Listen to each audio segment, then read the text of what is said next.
because one is ever the beginning. Like the first link in an infinite chain, or the first rivet in the tallest skyscraper. The masterstroke is found in the masterpiece. What will you begin? All right, everyone, welcome to World Blockchain Roundtable. This is episode 154. We did make an adjustment because of current events, and this is going to be, was Bitcoin hijacked? Is Roger Ver correct?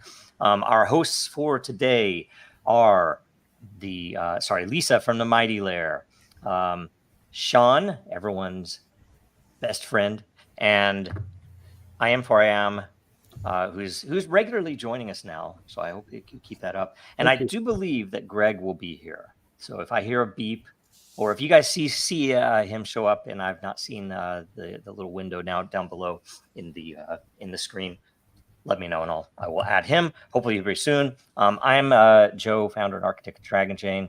John, our DAO chosen MC, is still lost in the tunnels of New York. So we either need to take him off, so I can shut down that tired old joke, which is probably apropos for maybe the reason hasn't been here for a while. I don't know. I think the current events is when it really he just didn't want to be.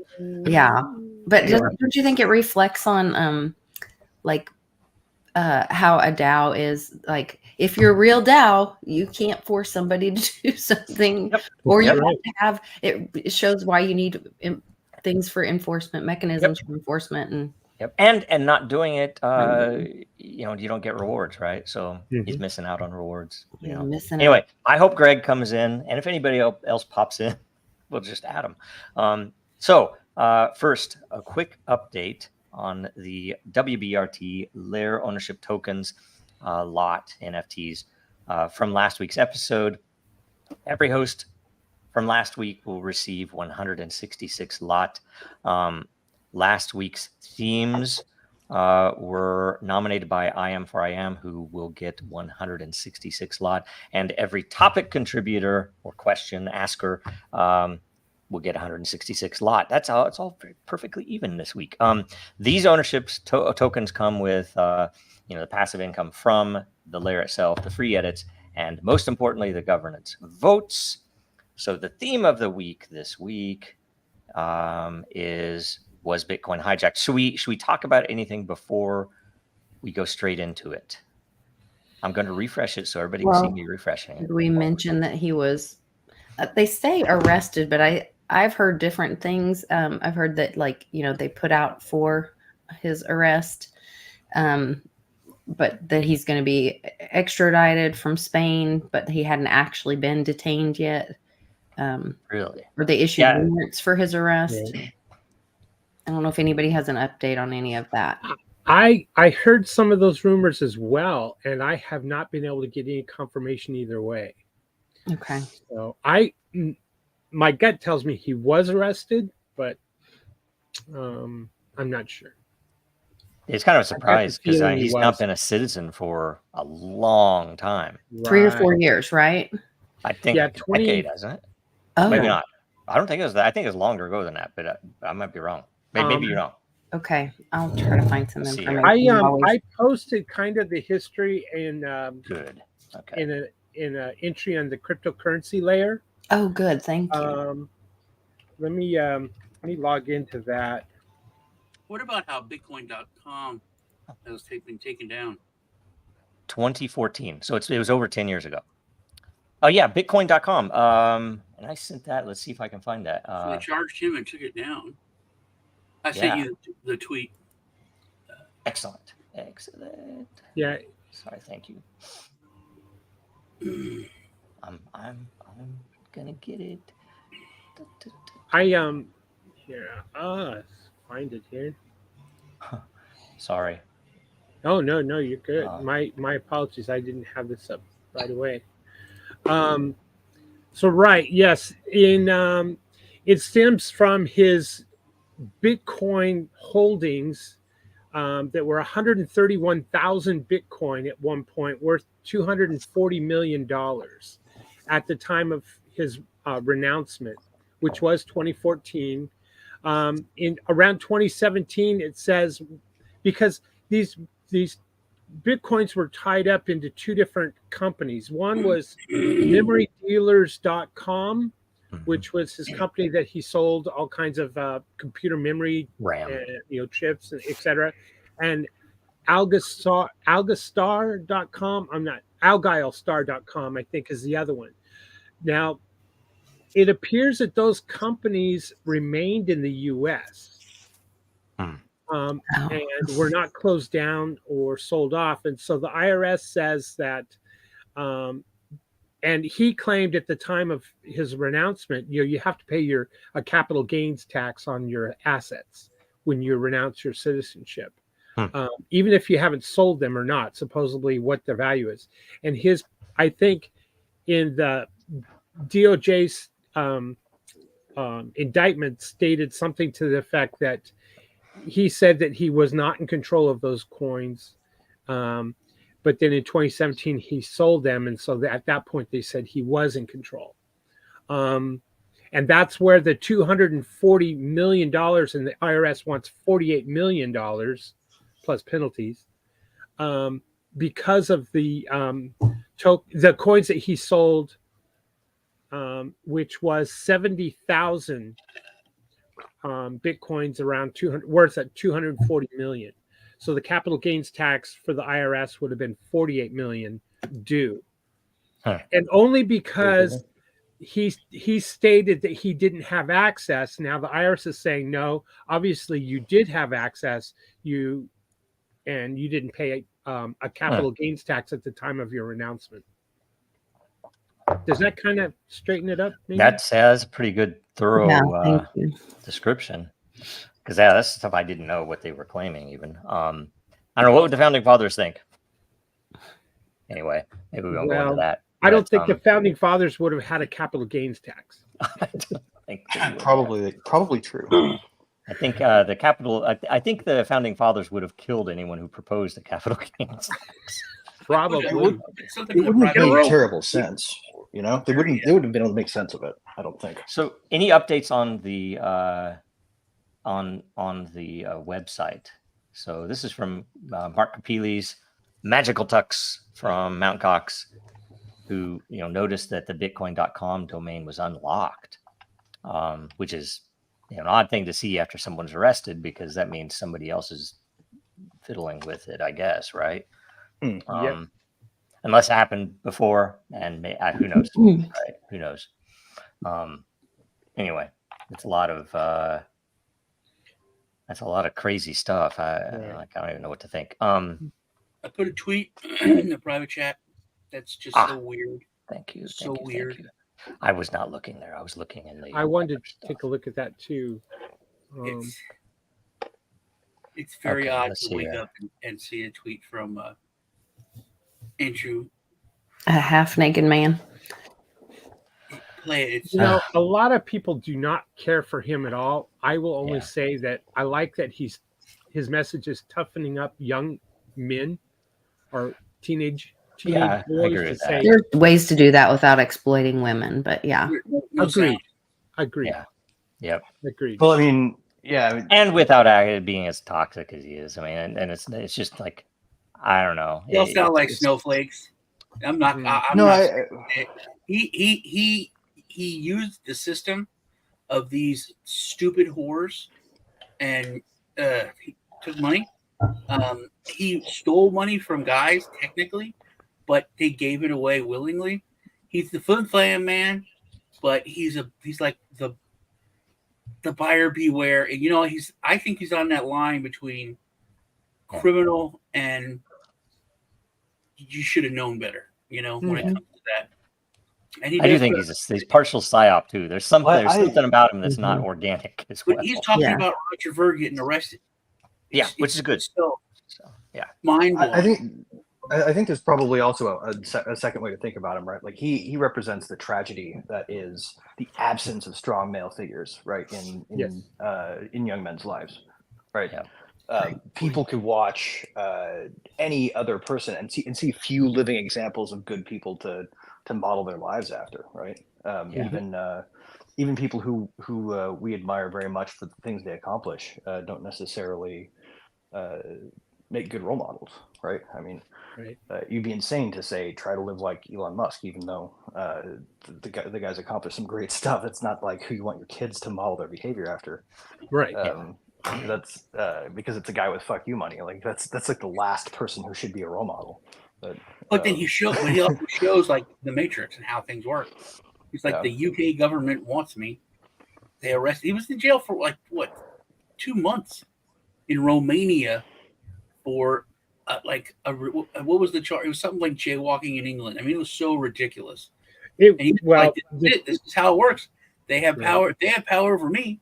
And like Greg said, I got fuck you money. You guys are so screwed. He's like, it woke so many people up. In Romania, you are locked up and you have to prove your innocence to get out. So in Japan too, right? So it's the same as here, then. Yes. On the books, it says differently, right, Greg? Mm-hmm. But I will say this: the 2 months he was locked up in Romania, and he was let out because the charges didn't stick. Right. He was released from all those charges. His new arrest was from the UK. So the first arrest was from within Romania, but I think that had the Intel super state, to coin your term, Joe. Well, all over it. Welcome to Assange, right? Like he was the precedent they set. Yep. We can talk. We're already reaping the consequences. We can talk about that in current events because Biden just made me sick, dude, to watch him. You know, journalism is not illegal. The two things that bug me the most about it. I think the two things that bug me the most about it are, one, Roger Ver was, was basically an example of what our founding fathers would have been like. I mean, he's very much John McAfee. He's very much this mindset of, I don't like what you're doing, so I don't want you to have my money, and that's a valid point morally now. Like, what do they want? What do they want to use it for? Where's that $50 million going to go if they recover it? Oh, it's going to buy cluster bombs, and they're going to not detonate, and your tax dollar will be responsible for the deaths of children playing in playgrounds for the next 50 years, right? You're going to be paying for, the destruction of this country with this tax. Right. What do you guys think? Some of the maxis. I mean, it blows my mind, and it is absolutely disgusting that that certain people in our own industry that wouldn't even be here if people like Ver, there were others as well, didn't do what they did. Cheering on his being arrested by, and I think it's mostly an indicator or a demonstration of what has happened to crypto itself. That is that it's not what it started as, right? I mean, it's a totally different thing where you have people. And by the way, I mean, I would suggest read the Hijacking Bitcoin book because I had forgotten so many things. I lived through a bunch of it, but there were, things going on all the time. It was crazy. Whether you were on Twitter, on Reddit, or wherever you were, but I had forgotten about the denial of service attacks. I had forgotten about the fact that various members of Core actually reported the proposed forks to the SEC because they wanted the government to come in. It's like, this is Bitcoin. It's like, why are you going to the government? So to resolve what is a technology debate. It's disgusting. And it was obvious that they all came from either banking world or Intel world. It was all, it was all a setup. It was the Intel super state that so, did that. And somebody can educate me on this one because I'm not familiar exactly with the way that the tax regime works when you renounce your citizenship. Does that apply to all unrealized gains? Like, yes. So you're required to basically liquidate everything? No, you're not basically liquidate everything. You just have to pay them what. them you there. have an asset imaginary value. liquidation. So Yes. in this, so he either had to dump his Bitcoin to pay the tax, or not pay the tax. There was no. Well, two things. You're right, Greg. But here's two things. One, the laws with the IRS and Bitcoin, I don't think they were well established in 2014. That's number one. Number two, the question of ownership or custody of these Bitcoins, because they were supposedly in another entity. So that, to play devil's advocate against Vera's case, I would say, all right, well, you did demonstrate that you lied in your forms, that these were not within your custody, or you didn't have ownership. Maybe that's here's the a question, case. though. On the flip side, wait, real quick. His I gotta follow up. Okay. What's a conscientious objector to do then? Let's say you're renouncing your citizenship because you don't believe that your money should be spent on global mass murder machines, right? Like, what's a person to do if they wish to object to that? Languish in prison? Is that the only choice? No, well, yeah, no. His other choice would be his renouncement would be denied, and he would stay a U.S. citizen. Right. So he would still owe the taxes and hence eventually prison. Eventually, yeah, and all of this would have caught up eventually, right? Or let me put it another way. If he didn't exit, kind of like cut your losses. All right, I'm out of here. I'm going to go ahead and give you your chips, or I'm going to take my ball and go play somewhere else. But the bat, you can have the bat. You know what I mean? I think at one point you can say you have to, even though as a conscientious objector, if you want to leave the country and renounce your citizenship, you have to still pay to Caesar what's owed, right? Well, the question is like, okay, so how much was it worth at the time, right? Like how much it was, like $800, $48 million. $48 million was the tax that was due on the Bitcoin. So here's the question I have. Here's the question. I'm not a lawyer, not a tax attorney, none of that stuff. Nor am I. But because the statement from his attorney I saw somewhere on Twitter that he had worked with legitimate tax people, that they told him this is what you owe, do this. My assumption, my bet is that he personally might own these companies or might own a share of these companies. If he leaves citizenship, he would pay on the things that he personally holds, which is what he probably did. Whereas if they are staying in the U.S. and they didn't exit that money, that's a separate thing, right? They did not leave the U.S. Yeah, they're going to pay taxes whenever they sell the Bitcoin, and right. That's common sense. But now you're talking about tax law, which is ridiculous. But then they said that he sold 70, right? He sold, and that's 70. that's what got that he sold 70, not the company. Well, that I don't know. Well, that's all. When did he do this, by the way?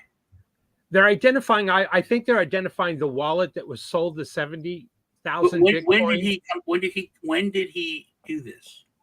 When did he renounce? 2014. And he sold in 2017 a portion. So it doesn't include all the Bitcoin Cash. No, Bitcoin Cash is post. Okay. Is post pronouncement. What they're saying is that the 70 he sold, he had possession of in 2014 and didn't pay a capital gains tax upon exiting the country. Okay. And that's where the charge of fraud. That's their position. So from what we can gather. So here's another question. Given the kind of obvious injustice of this, right? The injustice of not being able to exit without, like, if you really genuinely conscientiously object to what's being done with your money, right? What's a better answer? Because I feel like if we're going to push for something from this could become a push for a new way to do tax that wouldn't prevent Caesar from getting his, so to speak. But but would still make it possible to minimize what you're giving up if you don't agree with what's going on. Yeah, philosophically, it's a tough. Yeah, dilemma, I think you right? have to, if you make that decision, then from that point forward, you can be in a different, you can renounce or leave or whatever and not be a part of that system. But up until that point, you are part of that system. Mm-hmm. Well, I just mean like if we had, if for instance, we switched to a consumption-only based tax system, there would be no reason to have an inquiry into one's holdings when you left, for example. Right. H&R Block doesn't want that. They're going to lobby against it because Right, they want your money. Of course. So it's like that's the issue. Everything is plugged in, so it's all just this machine that doesn't make Intuit, sense. everyone. I would argue, guys, that CPAs. what this is selective enforcement. The reason for it is not because they want the money, right? No. There's plenty of people that could go get if they wanted the money. What it's really about is the sovereignty of the money power. True. They're using this as a weapon, and this timing was not on accident. I will tell you, go and read that book because even for me, again, I lived through all this stuff, and I was disgusted at the time. I was so disgusted at the time that I kind of just stayed away from a lot of it because it was so obviously against what Bitcoin was supposed to be, or what we all believed it to be. And everybody I knew agreed. Everybody that you'd speak to in person, if you went to a conference, they were all like, yeah, it's the technology and the freedom and all this other stuff. But online, if you said anything out of line, you would get lambasted.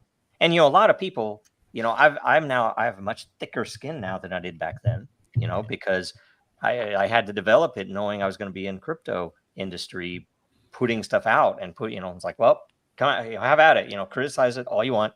I need to know, what its faults are. But back then I was like, I didn't want that. I had a job, I didn't want to, raise the ire like, oh, Joe, are you in, or what is this that you're in?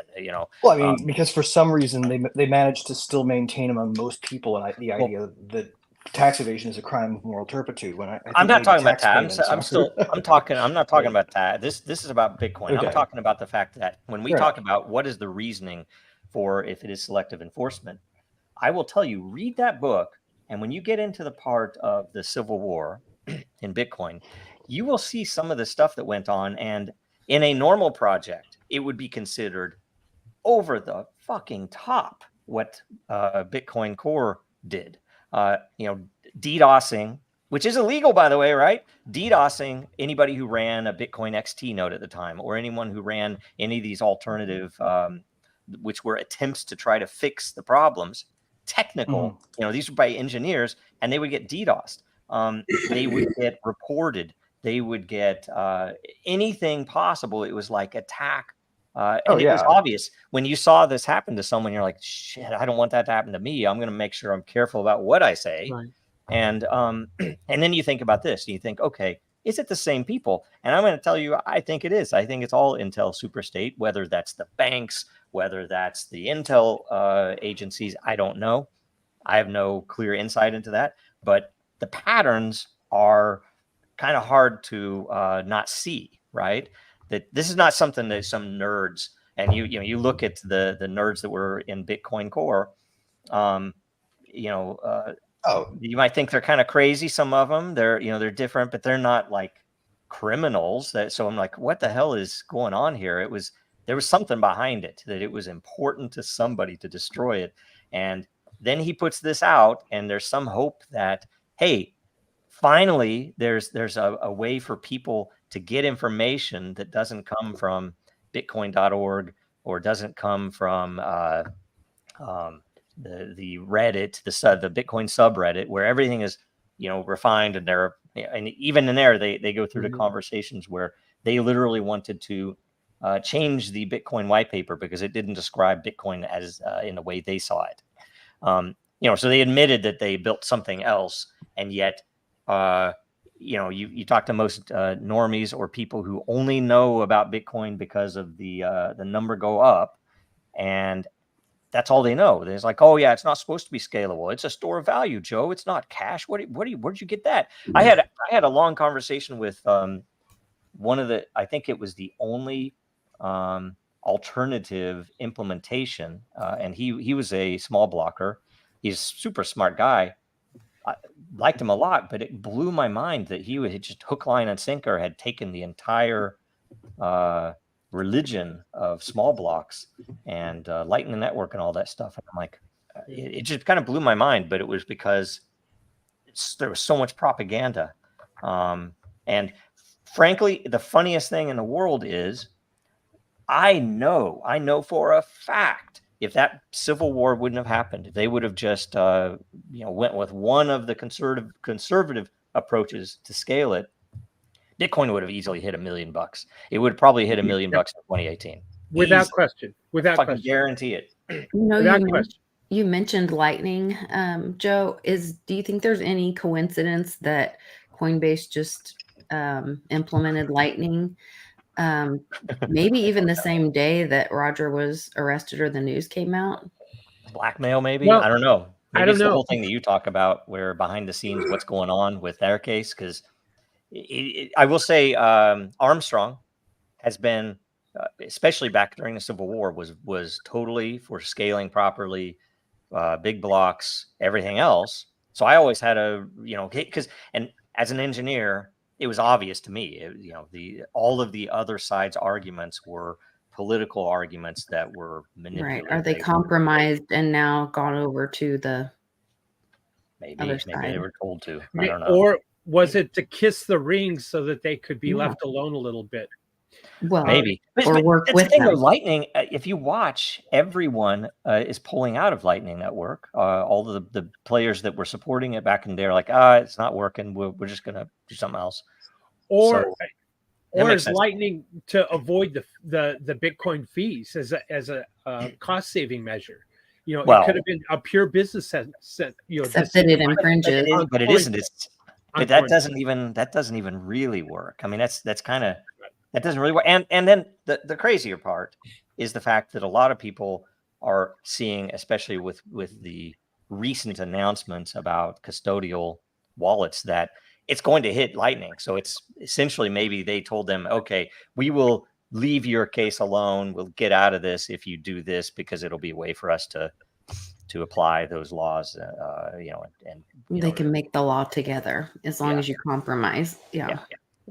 It's essentially what they tried to do with FTX, where FTX was fully in their camp, bankers and so on. But anyway, in the chat, Gulag says we need to read the Block Size Wars. I have not read that. Have any of you read that book? I will. I guess it's my next read after this. I'll have to look. I don't remember. I remember something about it. But frankly, if you go back and just look at the history in the comments, it's intense, because and there was a lot of I think it's Ruzin. I don't know how to pronounce his name. Ruzin. He's a PhD. If I remember right, he had some of the most remarkable and some of the most in-depth and well-researched articles about the way that the blocks were created, and the pools and how they were filling up. He was showing direct to data. Is like, and that's why I knew, okay, big block is it. I didn't have any confusion, because he was showing what happened in various situations. They ran experiments. They did a bunch of other things. And anyway, there's a ton of stuff there that Roger doesn't even. He mentions him in a couple of times in the book. I wish he would have put more of that in there. And maybe there's Block Size Wars. I'll have to look at that. I remember seeing something about it, but I don't remember when it was. So let me look that up real quick. To again play devil's advocate here, on behalf of the IRS, obviously Roger Ver, obtained those coins, those Bitcoin, within the U.S. Those companies, if those companies had ownership, and if those companies stayed in the U.S., that's a pretty solid argument on behalf of the IRS. On the flip side, it is legal tender in another country. It's It hadn't touched US dollars. It was Bitcoin. It was on the blockchain. It wasn't in the US. That's where we have valid point. Valid point. I mean, it's like if you take a machine, let's say that it's reasonable to mine Bitcoin, right? If we were to take a machine and load it up, turn it on, and give it away. Right. I don't know what's allowed to give something away to, let's say, to a congressman, or what can you do? Can I throw it in a lake and nobody owns it? Is it still a taxable thing? Is it still? I mean, it's producing something that they want to tax. How does that work? I think it's a great point. They don't exist within borders. Yeah. Yeah, and then the other side of it is the U.S. I do believe it is the only country that will tax you if you are making money outside the U.S. Right? If there's several countries, and there used to be there was an article way back in the past that it's like, oh, that would be so cool, where you could legally pay no taxes if you did a service for, let's say, Bitcoin in certain parts of Europe, and you did not service people in those areas, like you served someone internationally, that there was no legal tax unless you were an American. If you're an American, nope, you pay it no matter where you are. You could be on the freaking moon. And I don't know on the rolls in 2014. There was within the U.S. government, there were 3 divisions of definition of Bitcoin. It was a currency, which was a different agency. I don't remember which one. I want to say FICA, but it's not FICA. The other one was, no, it's an asset. And then the third one was, no, it's a stock, or something of that nature. So, there were 3 different definitions of Bitcoin, and the U.S. government was not incongruent with that definition of what it was. And so in 2014, his attorneys, I'm sure that were helping him with his exit, his renouncement of citizenship, were telling him it's not defined. So therefore, you don't have to pay a tax on this. It's a currency. And furthermore, to Lisa's point, which is spot on, this doesn't exist in the U.S. But no, that's not real. That's not right. That's 2014 thinking. That's the thing. 2014, it pisses me off because we're victims of our own desires. It's like Lisa said, it's legal tender, and in 2014 we were like, it was Beanie Babies. It was Beanie Babies. That wasn't even Beanie. In 2014, Sean, it was software. It was freaking. It's like real. Buying a game that was the nerdiest game you could ever imagine. Yeah, when he renounced his citizenship, it wasn't even a Beanie Baby yet. It was like, what is this? Oh, it's just software. Oh, it's just ones and zeros. It's something people collect in a computer. It's math, and what? Okay. The DOJ said, but we fought so hard. Is my point. We fought so hard. Please recognize this as a currency. Oh, look, the said it was real. It's their money. Oh, look, this country is talking about it being legal tender, and now we're here. Sean, I'm going to challenge you on that. The we is not a we. It's like I've never wanted that. I warned people the whole time. It's like, you don't want this shit. You don't want an ETF. Yeah. You don't want it to be integrated into the banking system. It is not the banking system. That's the whole damn point. Get 1% of BlackRock into it, man. Oh man. I'm gonna make a real quick debate here. Point 2 that Gulag says market decides when to raise the Bitcoin block size, and that increasing it was a noob solution. I mean, are you an engineer, Gulag? Because you're full of shit talking about that. Dude. That's not true. And by the way, the whole point of it, the beauty in the design of Bitcoin and most other cryptocurrencies afterwards, was that the miners decide. The miners decide. It's not the full node running, because you could run as many you want. It's not how many Twitter accounts you can launch either, right? You launch as many Twitter accounts as you want. Say, we all want small blocks. That's not how it works. It's supposed to be the miners, and the miners didn't have courage. And the market people didn't competition, though, understand is the answer, what it was. right? Yeah. In the end, It's right. built on open All right. source software. You can, if you don't like what people are doing with the main project, you fork it. Welcome to open source, man. It was there before crypto. Yeah. It was what made the cypherpunks possible. The most cypherpunk possible thing you can say then is, let's see how the market likes it. Whichever one they choose is the one that they like. Yeah. Right. I And think there's you're a very right. good chance I they'll want to choose a bit of apologize. I both. shouldn't have said anything bad about Gulag. I didn't mean. I don't want to make this. I think you guys are both right, Gulag and you. But because we hit this big, at the time, massive adoption, and it was like $100 for fees in Bitcoin. I remember it would take hours and hours, Days. and then the market was like, "Hey, this cool thing sucks," and that's what started the whole. That was the market said that, and then the miners said, "No, we're not going to change the game," and that's where it all started. So you're right. The market did say is not going to fix this, and that's the whole controversy and why Bitcoin Cash, and others were made. Yeah. I think the idea of it being defined as a currency by individuals who use it is in the legal realm, is probably a smoother way of skirting different laws, shall we say, and making it more borderless from a legal perspective. And so I remember early on, I was hoping, like Sean says, I was hoping they would deem it a currency and not an asset, because I knew the asset meant there's going to be all kinds of different control points, all different kinds of taxation points, especially within the US. So I was hoping that as a currency, it would be more recognized as a borderless currency, and therefore almost untouchable from laws.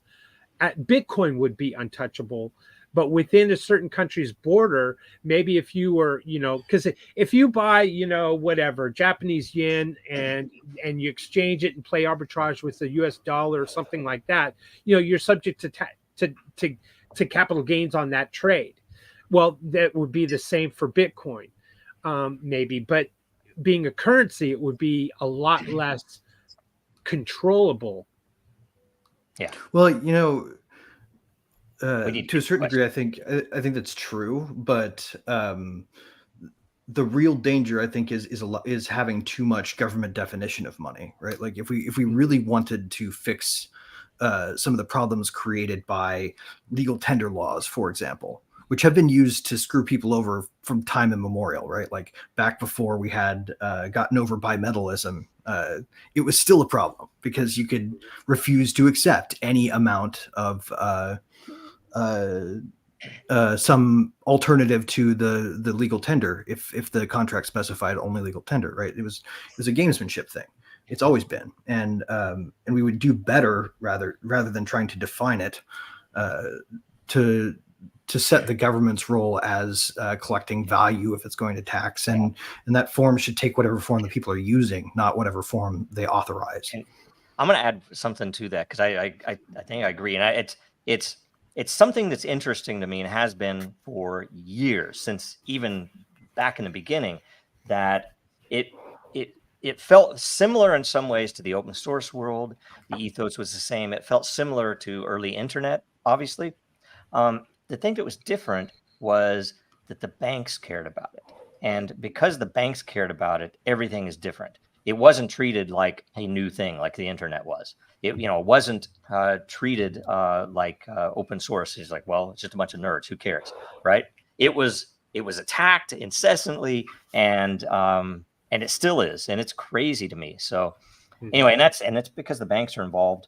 And I didn't expect that it would have been as intense as it has. I mean, the fact that me having a dinky little blockchain startup had to deal with some of the things we did blew my mind. I've run several startups before. Oh yeah. I've never had to deal with the bullshit that I've had to deal with this. So, and that's both from the government and from all points at the woodwork. It just roaches come in and just tried to destroy anything you build. It's crazy. Anyway, Right. Well, I mean, Not- it's not Rob the advantage of having a captured regulatory state, right?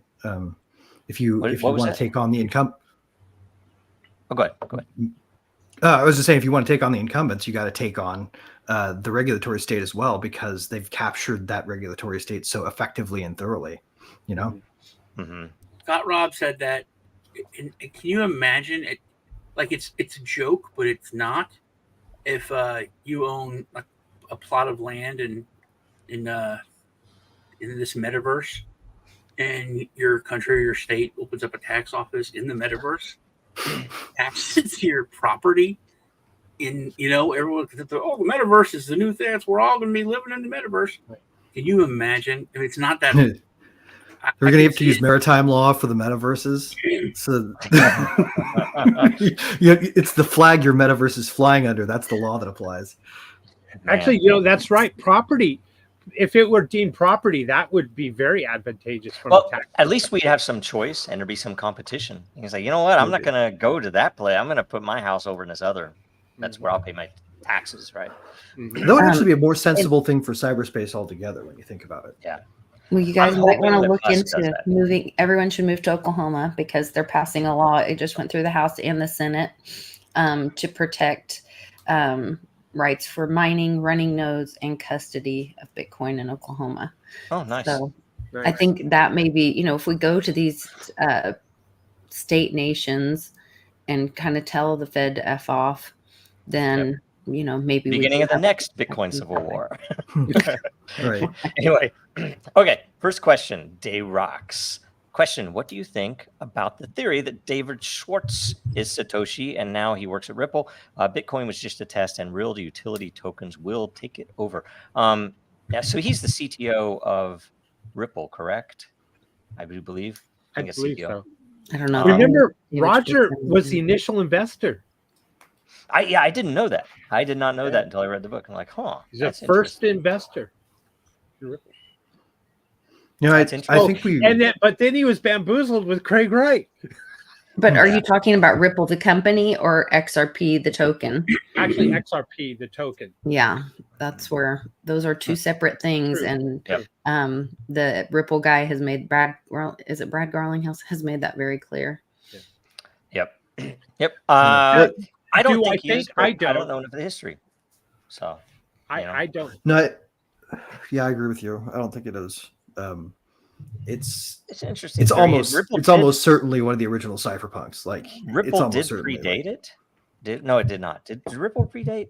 Ripple predated, but maybe not XRP. I don't know. We'd have to look it up. Sorry, I don't know the history on the Ripple side. I've forgotten it, to be honest. Although they are Ripple heroes from XRP in my eyes for the work that they have put in and what they have done.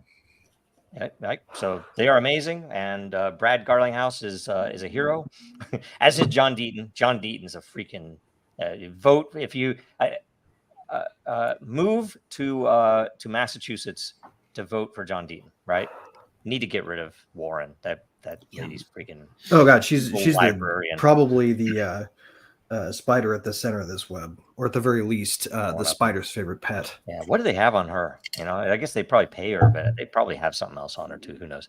Anyway, I am for I am. Can we all vote that he's basically a no? That David Schwartz is Satoshi? Yeah, I think we all. No, vote. I don't think so. I think it's got to be Hal Finney, honestly. It could be Hal Finney. I think maybe Way. Way Dye could be the guy. It could be, yeah. It could be like a bunch of those guys working together, pretending to be the same person. I've always heard it was Justin Sun myself, but I'm joking. From Roger's book, Hijacking Bitcoin, and look, we have glasses and a highlighter. What's this? The same mug right here. That mug right on. It looks like it's doing his homework. I love it. Mine are white, so you can tell if I drink coffee or tea because same glasses. Yeah.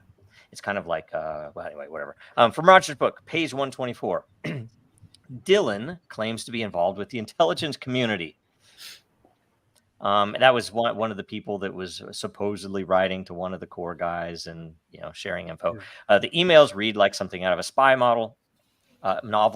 Gavin Andreessen publicly speculated that Dylan had an ulterior motive to destroy Bitcoin. And later it turns out in leaked emails that Dylan claimed to be in a high position within an intel agency. I think he said that the emails that leaked were yes, I'm in this intel position, but a lot of us have changed our hearts about Bitcoin. Yes. Right? There'd be no way. I'm sorry. There's no way somebody who's working for the Intel superstate is disclosing the fact in a open chat that in a leakable email form. If they're putting anything down on paper, sending it through digital medium, getting it recorded somewhere in a database, they don't work for them. They're just somebody who has like dangerously close to the borderline. You only do that on Tinder dates, right? Now, I would say there are some intel agencies, non-U.S., that might do that. And there are some intel agencies that are not nation-state intel agencies, like banks, that might do that because they want to throw, stuff around to make it seem like whatever. Who knows why? Why was it leaked? Was this really him talking to himself? I have no idea, right? By late 2013, Bitcoin had already targeted for capture. Was that Maxwell? I can't remember who those. He wanted people to think of him as James Bond. That's what he wanted. You're all going to come after me now. I apologize, small blockers. I still love you. I still had Bitcoin and stuff. It still has a purpose. It's just not the purpose that I originally came for. Anyway, question. Does Roger know too much and thus has become a target? And was his target status raised after this book was released? So you want to answer that real quick, then we'll do the follow-up. Who wants to answer that? I'd say yes. I mean, it's pretty obvious. I'd say, yeah, I think he's always been quietly content, staying on St. Kitts, maybe going to Narcopoco, talking about just generic anarchy and non-participation. And this was a big change when he, wrote this and came out again, just like years ago when he, was fighting for it and started Bitcoin Cash. Like he always made the point, I don't have to do this shit. I can just live a life of luxury. I'm, he really. I always thought he should have. I'd always heard, by the way, about this part. I'd always heard that he wasn't much in the public. Like we couldn't get him on an interview or anything, even though we were super supportive because he had been burned too much, right? Yeah, he didn't trust. I talked to him and he's like, no, man, I can't. Not doing it. Just not doing anything. Mm-hmm. Yeah. So technically, he did not start Bitcoin Cash. One of the developers split off, Arbery or something like that. He's from France and created Bitcoin Cash, and of course, it had those principles of voluntarism that Roger was attracted to and helped support, and brought that over to Bitcoin.com, which he owns Bitcoin.com. Yeah. But I think he was certainly a target. I think it raises, him being defining himself as a voluntarist, which some people call an anarchist, made him a big target already. So he's got money, he's got a voice, he's got some power. Now he writes a book and he kind of outlines how Bitcoin was captured, and it's well documented. There you go. I think there's like, all right, we got this sitting out here in the wings. Let's go ahead and play that card. It's like a big poker game. Let's play that card and hit him with some tax and with the DOJ. But doesn't that go back to Got Robbed had a comment early on? I think you put it up for a minute. It said 2014, no designation at all for Bitcoin. Yeah. So 2017, still no designation. However, they're getting to go back in time, like they're in some damn time machine that the rest of us don't have access to, and punish people for laws and definitions in the future to things that apply in the past. That just doesn't. This is typical for law, right? Like it gets defined retroactively. Anytime a judge finally comes down on how the law should be read. You're typically looking back into the past by n number of years, interpreting the case and the evidence, right? That's how they do it. It is absolutely like how big questions of law get settled, right? They have a theory. They have a theory that they want. I'm not saying that's right, but that's not my critique here. My critique here is a little different. I think that this is timed. I think that this is part of their attack on the whole cryptocurrency space. They needed somebody to hang an effigy as part of the effort to say, because obviously the thing that they're scared of with crypto is the discourse on voluntary servitude. Ever since Etienne Lebody pointed out, all you have to do is not support the tyrant, and it will collapse under its own weight. Yes. The idea that everybody stops paying taxes at the same time has terrified governments, right? And that's what this is about.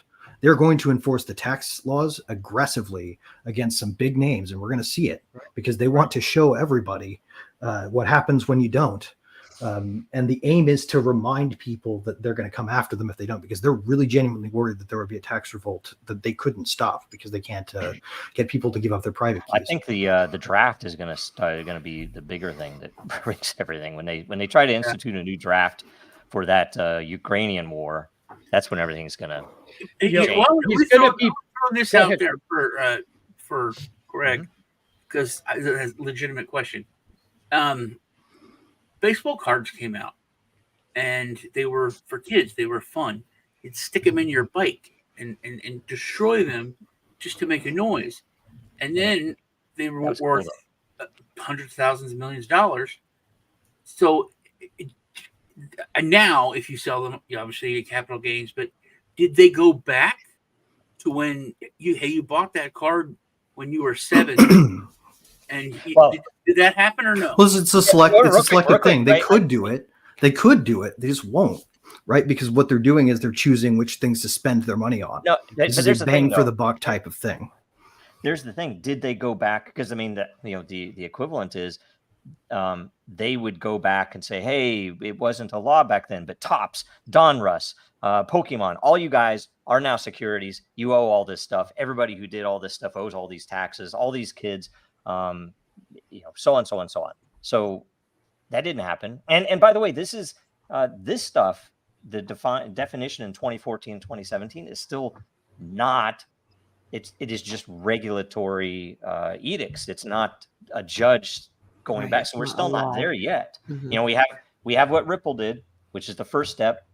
Coinbase hopefully will make some ground. Dragon Chain is going to make some ground. Consensus is now in the fight, man. They're after the SEC. Consensus in the fight. And by the way, this the thing that I think that they've missed most recently with the Ukrainian war and with the Israeli war, that they are waking up a lot of people to their pattern of division. It's so obvious when they arrest Roger Ver. And you see the maximalists cheer it on. And it's so obvious. You mean the feds?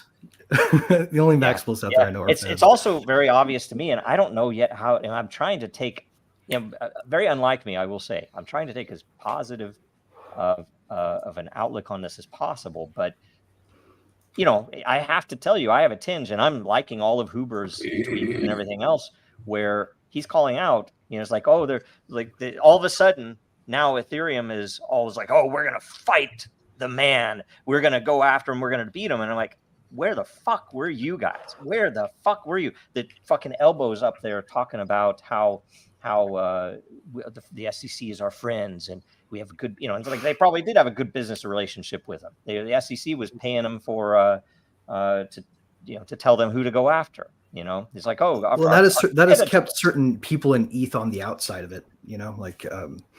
Imagine that. It's like the cypherpunk contingent over there is kind of slim and quiet. This stuff happening, and I've been thinking about it for a while. And part of our research and part of what we built at Den was entirely focused on these problems. How do you do this with behavior in a way that's organic, that's natural, that's a cultural fit to a project? And my thought is that at the nation state level, at the project level, we're attempting to do shit that humans usually required a cultural, philosophical basis. You have to know, why am I in this project?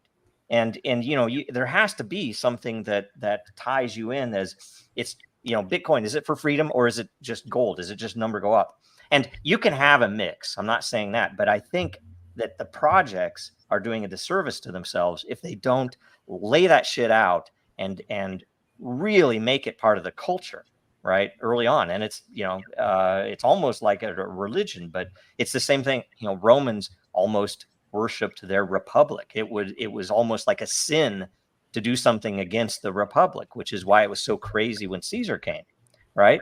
And right now we don't have that. It's like it's a melting pot. Everything's the same. The West has no culture. Blah blah blah. It's all BS, and that's why we're in the state we are, both culturally in the West and with these projects that they're meaningless. And if you don't have meaning, then there's no point. And yeah, Bitcoin could be gold. Who knows, right? It's like, that's not why I'm there, right? I came into Bitcoin because it was a super interesting mix of open source ethos, transparency, and freedom. That's what it's about, right? Right. And The that's freedom to why connect. It's always been about that. And that's why it got so big so fast. And again, why the split effectively. And thanks to Roger, it got so big so fast. Yes. Yeah. Because him and many others like him that, gave it away and were always there, preaching it and, going out and talking to whoever would talk about it. Like Garza. That's the only reason it's where it is. Like You think they're going to go after the pizza guy? Jeez. Oh God. Yeah. Why wouldn't they? That would be awesome. That would be, I mean, it'd be kind of. This case, if it goes all the way through in the case, it might help define, not bad choice of words, help define. It will define what Bitcoin is back in the day, 2014, and make it a court precedence, right? Maybe. A legal Mhm. precedent. Follow-up question. Unfortunately. Follow-up question. We've fallen to this new tit for tat world. Not right and wrong. It's tit for tat. Like the Republicans came in when they won, and they started screwing over the Democrats, and they were like, "Hey, this is not done. This you're not supposed to do." And they're like, "Yeah, but you did this. We admit this is completely wrong. So you did admit it was wrong. This is wrong, and we're doing it to you. Ha ha ha. We are stronger than you. We're bullying you." But they said, "Remember this next time when you have the power that you won't have it forever." Oh, it's so obvious. Tit for tat. Now Action is precedent setting when you have power. What they're doing with Trump, they're trying to say, "Hey, you have to be you can be charged with this thing you did in an official capacity." But then they're like, "Well, President Obama killed civilians and ordered this bombing. That would mean if you do this, if you can charge a president for doing something in official capacity, then we can charge Bush for the entire Iraqi war." How many people were killed in that? I mean, in fairness, right? There's room in there for all of them. We could charge all the presidents. They probably all deserve it. Yeah, that's the thing. They brought it. It's like you can't charge them with this, or else the fact that there was no WMDs, the whole region went to war, is a lie. That we can arrest him, we can arrest Obama for killing these civilians. Is that how you want to go? Should we charge Abraham Lincoln for stopping habeas corpus? Yeah, right? No, I mean, Probably. maybe we should. There's obviously a gap here where the government does what it wants, and we have our constitutional rights vindicated after 5 years in prison and 20 appeals, right? Like, it's ridiculous that they have this trump card of delay by process to the enforcement of these rights. It's why you get things like a vaccine mandate that's patently unconstitutional, right? I can't imagine it goes being a on and goes professional on, and then they get away with it. But in the end, they come back and say, you can't do this. Well, it's too late. You already made a ton of people choose that or their jobs. Yep. It nullifies the Constitution to have an administrative delay.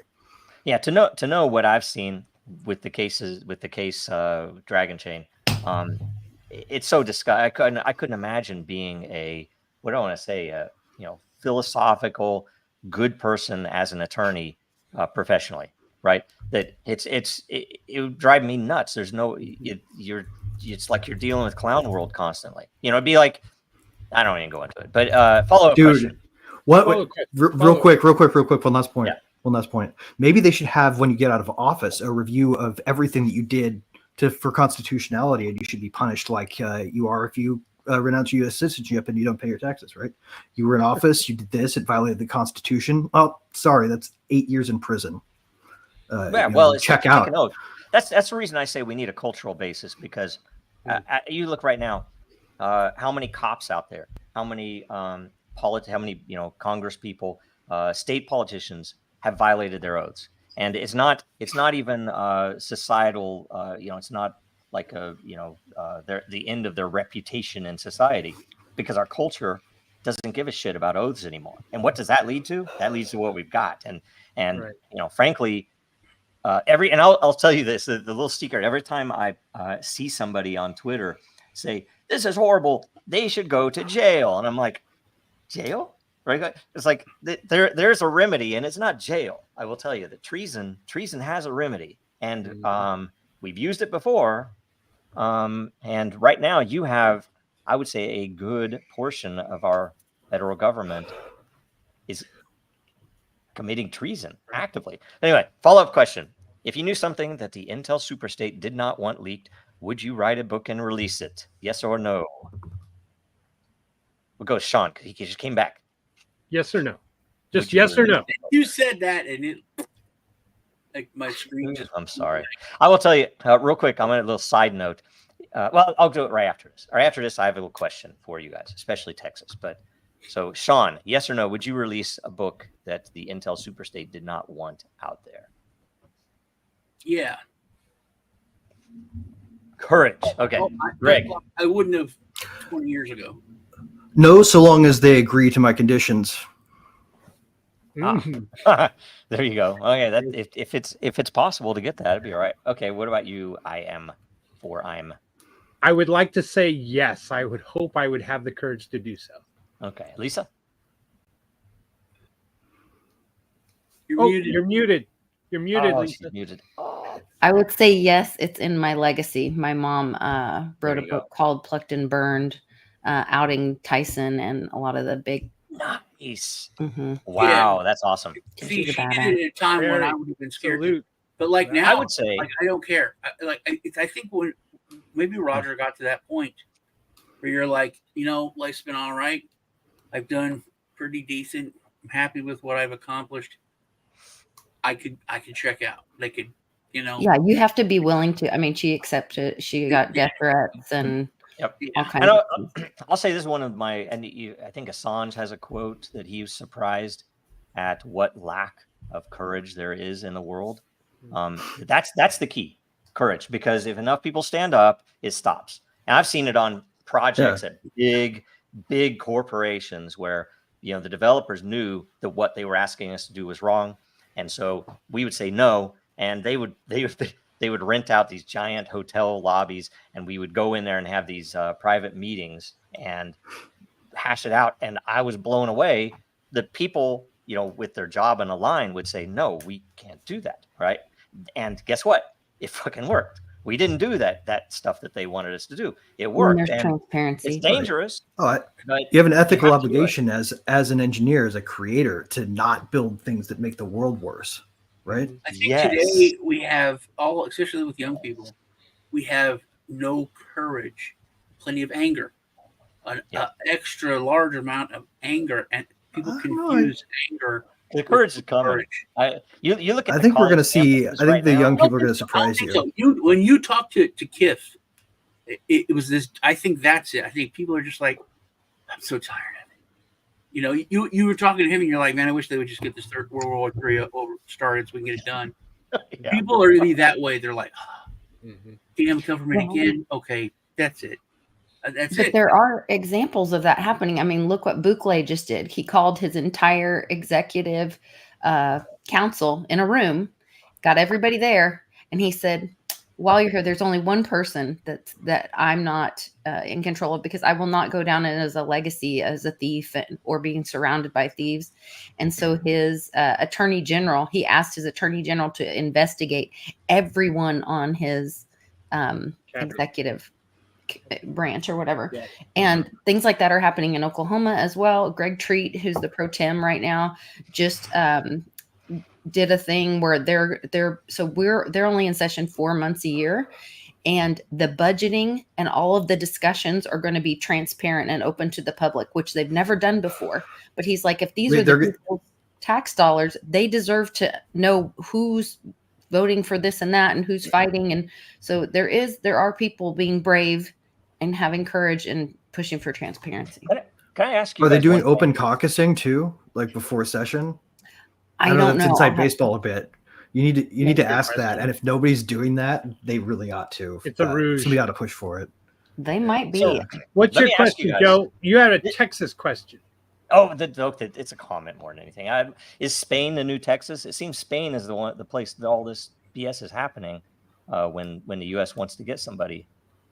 Yeah, I know. I say the new Texas because Texas with the red heifers. That's a joke. Just kind of giving you guys crap. Okay. You know, and I'll tell you what John was. It was locked in there. It hadn't been that long, but it'd been a while, but it was like 2 months.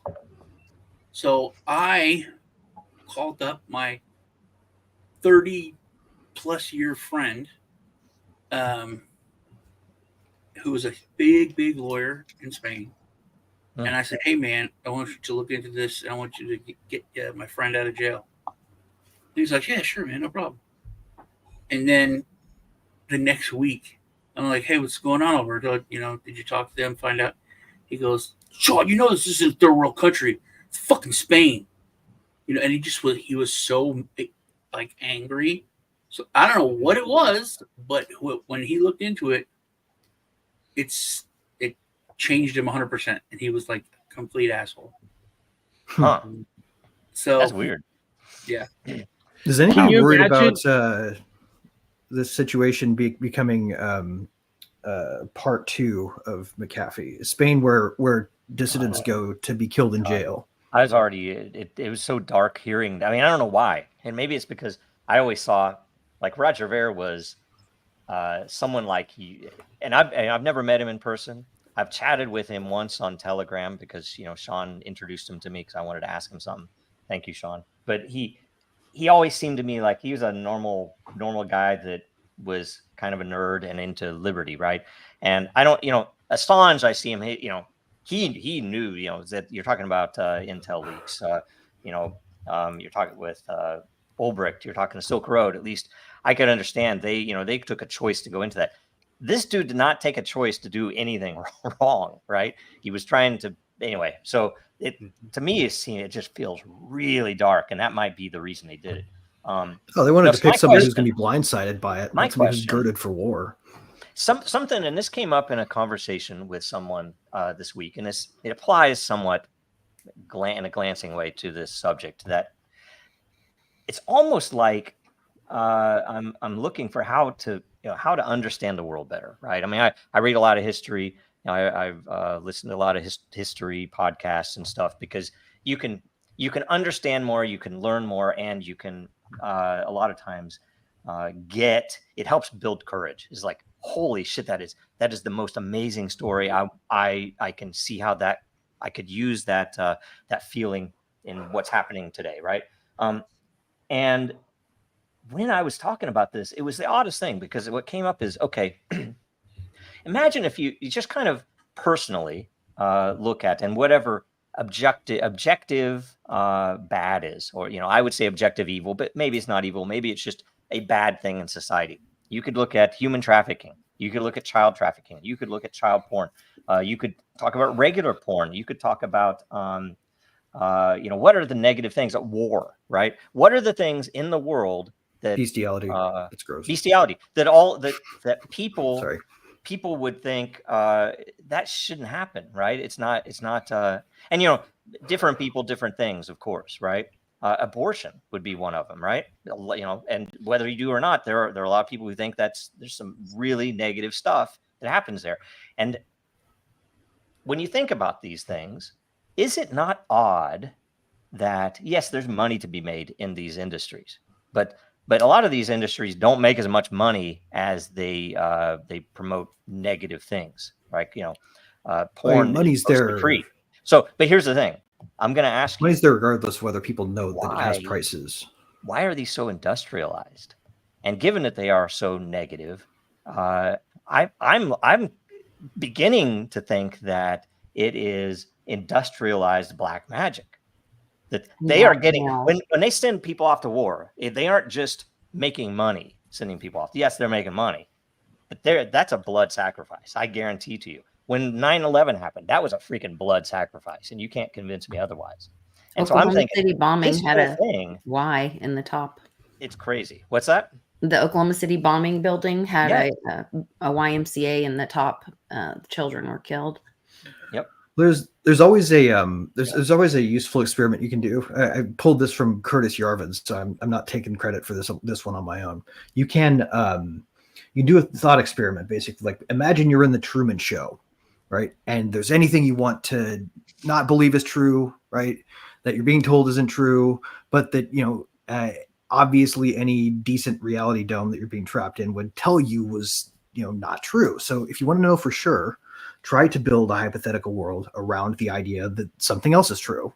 And if you succeed, then maybe it is. But if you can't succeed, it was either a lack of imagination on your part, or it's not true, right? So you try to imagine a world where the U.S. government did 9/11 instead of Islamic terrorists, right?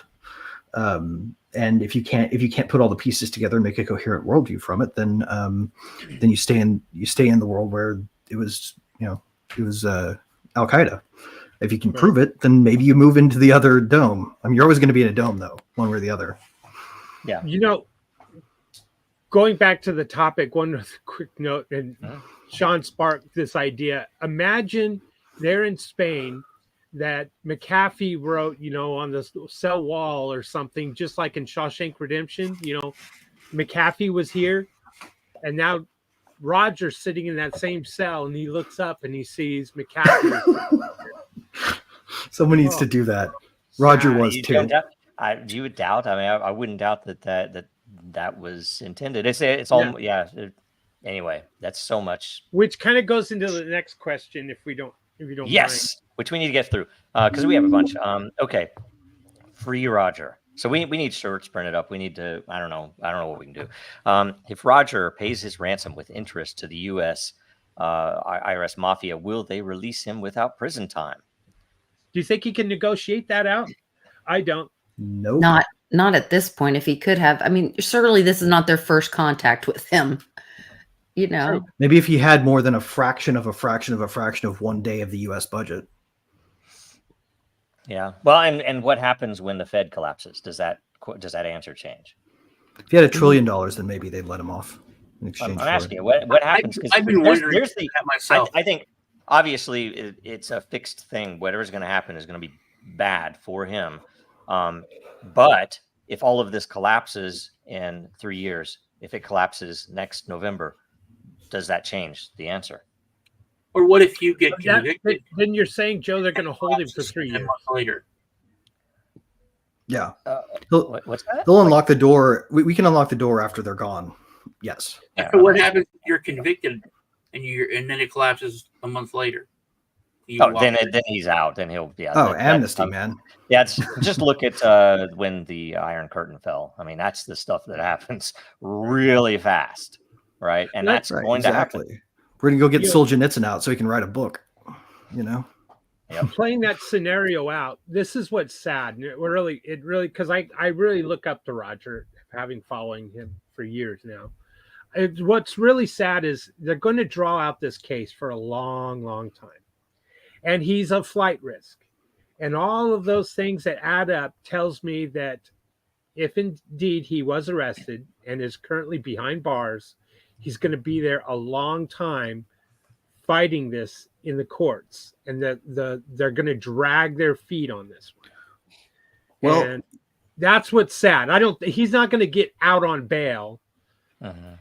Here's the case. Let me paint a picture of a defense he might try that I think would be wise, because he's not charged under the Espionage Act, right? Like, he doesn't have to worry about being faced fraud, with right. Evasion. This is stuff that you don't have to prove some other simple thing, and you can't make an argument of what your real moral purpose here was. He's not going to be making that argument no matter what. I say volunteer to be extradited. I say force the process to be fast by just making them move. Like if he really wanted to mess with their plan, resist at trial, but do not resist before that. Make it go fast as you can. Yeah, that's probably smart. That's what I would do. That's what I would do if I were in his shoes right now. That's funny. You said shoes, and the Great Gazoo said Idiocracy documentary. Sure, You know, true. if, you don't know if y'all know this, but I think it was you, Joe, that may have told me this. But in Idiocracy, they wanted to make people look really ridiculous, and they were looking for shoes. They didn't want people to be wearing like Air Jordans or anything. They found these stupid, ridiculous shoes. This company just started up.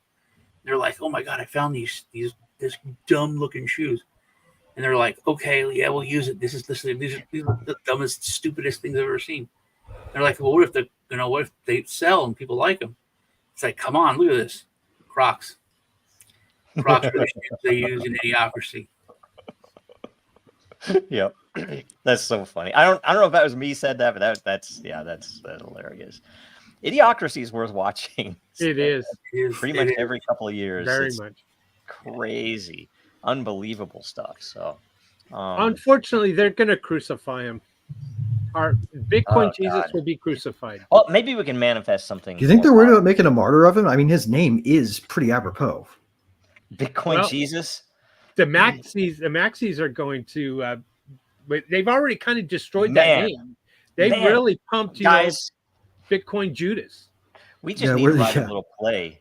With who I don't know who the Maxis are playing. Maybe they're the Pharisees. Maybe like I'm not gonna go into it. I don't know who Barabbas is freaking Sam Bankman-Fried. Holy shit. Or maybe Pilate. Is Biden Pontius Pilate? Because Pontius Pilate has got a lot.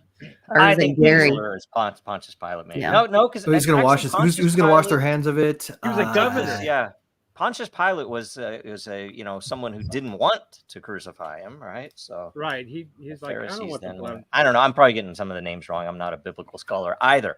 I'm not very much of those things, am I? So I got something when we go to current events, and you guys better watch what you're talking about now. Just let you know. Okay. What you're talking about. Joe, this is the last one that has to do I won't with go logic. into the Passion, and we won't play any portions of the Passion of the Christ on this episode. So anyway, I was just some weird stuff about that though recently. I was looking to see, hey, it's Good Friday coming up. You know, I went to Catholic school, right? So it's like, hey, I wonder if that's there. I know I bought Gibson's movie a long time ago on Amazon, and right before Good Friday, it was no longer available. You go on Amazon, nope, you can't watch it. And then I looked a few days later, and it's there. It's weird. Anyway, I don't know. It's probably so the streaming platforms could sell it for a rental. Maybe, maybe so. But I bought you don't it. have license. I bought it. I'll bet you the license. You already paid for it. I bought it. I paid for it. And it's like, this is not available. I'm like, wait, is that legal? Amazon? Anyway, it's like the only time of year discs, I guess. It's relevant. Who is it? Was it Sean? Are you the one that buys the DVDs still of everything? No, I gave all mine away. I just started. Yeah, I've been buying them lately because there's some you can't get on streaming anymore. And anyway, suggested people buy books too. Okay. Russia's money wasn't safe, and Western powers seized it. Huge, crazy mistake there. Roger Vere's money was never safe either and subject to taxation after his citizenship was renounced. This means our own money that we worked hard for and hold in the bank is not safe. Everyone's money is subject to government confiscation. Yes. If you don't pay the piper, you'll be imprisoned. What was the true purpose and reason Bitcoin was created? And why was its utility compromised? Free Roger. I mean, that's okay. That's the truth too. And I'm not going to tell you what I call them now, but as I drive down the streets in the Midwest and I see that, I've said this before, why is it that every bank is built like a fortress? I mean, it's like the people can't afford to build their houses all out of stone. I want you to think there's cash in there.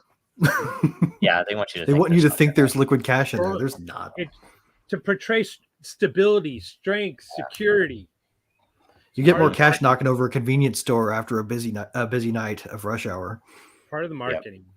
Yep. I do think it's interesting that, recently I had a case where somebody owed me some money and my attorneys were like, we don't have a debtor's prison in the US. That's why we left. That's why we left England, And I was like, well, the IRS can put people in jail. He's like, well, that's different. That's different. That's different. That's black magic stuff. I can't talk about that. They didn't really have a debtor's prison. They were called. No, it's a fear thing, right? Like, have you guys been around it when somebody tries to criticize the notion of tax and like mixed company? And it's like, everyone's like, well, yeah, no, the taxes are important. They do good things. Everyone's like, yeah, did you hear that, microphones? You know, like. Yeah. Except that when is the trigger going to go off? Wait a minute. If they can just print up billions of dollars for Ukraine, why can't they print up billions of dollars for these taxes that they're taking from the American citizens? This puts the joke to the whole situation, in my opinion. That question was. I watched a video this guy put out, and he was just a regular Joe, owned a small business, and he tried to buy like something at 7-Eleven. His card is denied. Same. Tried another one, card is denied. Same. Calls the bank, like, your account is a negative $57,000. And he's like, how is that even possible? Oh, it was like the IRS or the state tax office, one of them backdated something, changed a law, and then took the $60,000 out of his bank. Just took it. Wow. That's interesting. Well, I think there's like if you have a negative balance in your bank, can the bank come after you, or is that a credit thing? Does it just get reported to credit? The bank can come after what's owed. It probably becomes an asset for them. They can probably rehypothecate it. I bet you they like it when it happens. This is the truth. Okay, so all these other ones, are these all the other? So we can. If you're okay, we'll just move them to the other and right there. That's awesome. It. Oh, can I show you real quick that one image with the black with all the listings? It kind of talks about where we were in 2014. Can you scroll back down? Oh, okay. Yes. This one right here or up above? Keep going. Right there, that one. That black right there. Look at that. In 2009, Bitcoin was founded and it's got 50 million users. But look at this. 2010 Instagram 2 billion, TikTok 2016 1.5 billion. Talk about being stamped out. Well, I will say too though that a lot of like Facebook, especially Instagram, especially, is not a transparent, trustable. It's like that number is there because the venture capitalists wanted to raise money on that number. But even half is a billion. I mean, and you got to be able to distinguish between bots and real users, right? Just ask Elon about that one. Yeah, but it still has capture. I mean, you look at TikTok, what they say over 100 million users in the US alone. That shows Bitcoin was captured. Yeah, I do agree with that. So anyway, that's all I wanted. Definitely. Okay, so now we go. We're running a little late. We don't have as much time, but we're going to go through current events and memes. And here we go. We're going to start. Get your pen ready, meme watcher. This might be encoded. So this is something that I learned that is just coming out. The anti-Zionist don't criticize Israel. They're all this stuff. There is a bill that is out to be voted on. The anti-Zionists that put into that. But one of the things is to accuse the Jews of killing Christ. So the Bible would be illegal. That's what you were saying. I can't under talk that about law. Right? Yeah, that just it's not law yet. No, it's not. It's not like it was a gray area. It specifically said that you may not talk or insinuate that the Jewish people killed. I think Congress did just pass that. Well, the House did. It's going to go into the Senate. Just the House. Okay. Yeah. Well, it's kind of silly, right? Running slow. I have to get these. The idea that sorry, I lost my train of thought. The idea that what were we talking about? Pass. I'm going to pass on that one. I was going to say. It's dangerous. Now, damn memes, man. They've declared. They're so distracting. They've declared that something was. They've declared that certain things were anti-Semitic. Anti-Semitic. Oh yeah, okay, that's right. It's silly to me that they've listed Zionism in that. The issue is, will they Will it be illegal? Will it be hate speech? Is hate speech illegal? But none of that really matters if the First Amendment stands. Yeah. Yes. You either choose the First Amendment or you choose this woke, don't hurt people's feelings, anti-Semitic, don't say hateful things.